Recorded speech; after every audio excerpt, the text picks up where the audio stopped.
Kaibigan, mga sangkay, ito mayroon lang tayong isi-share about ito dito sa atin, sa mga kalusugan natin. Kasi unang-una, nagsimula kami dito sa aming pinupuntahan, itong pandemic lang, yung 2021 yun yata siguro yun, di ko masyadong matandaan yun, pero yun ang aking nasa isip, kumbaga yung natatandaan ko.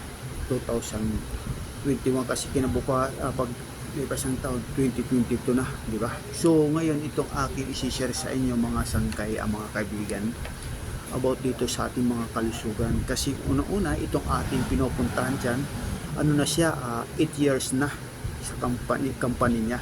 Tapos kami magti 3 years na nakasama dyan sa company na yan. Kumbaga marami na kaming mga prueba na nagpatunay talaga na talagang siya, aktibo talaga na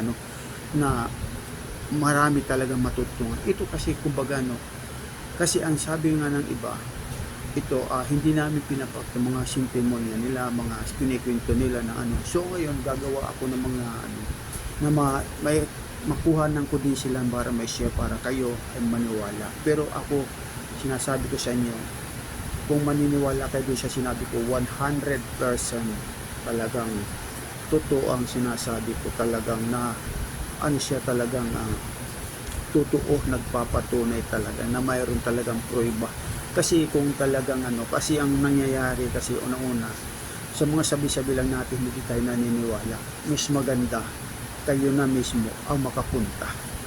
Pag pumunta kayo doon, o kung gusto nyo na mga hindi kayo hindi mo kayo nakakapunta doon, kung may time kayo, pwede nyo akong i-PM.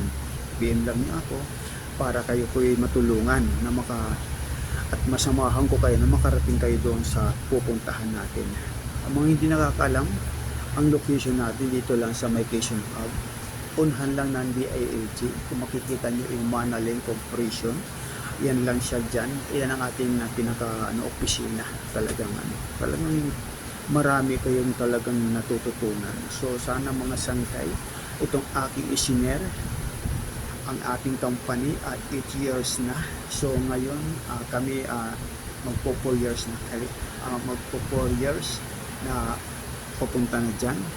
Marami na kami mga kumbaga napatunayan sa aming mga sarili, talagang talaga yan tawag ito, epektibo talaga.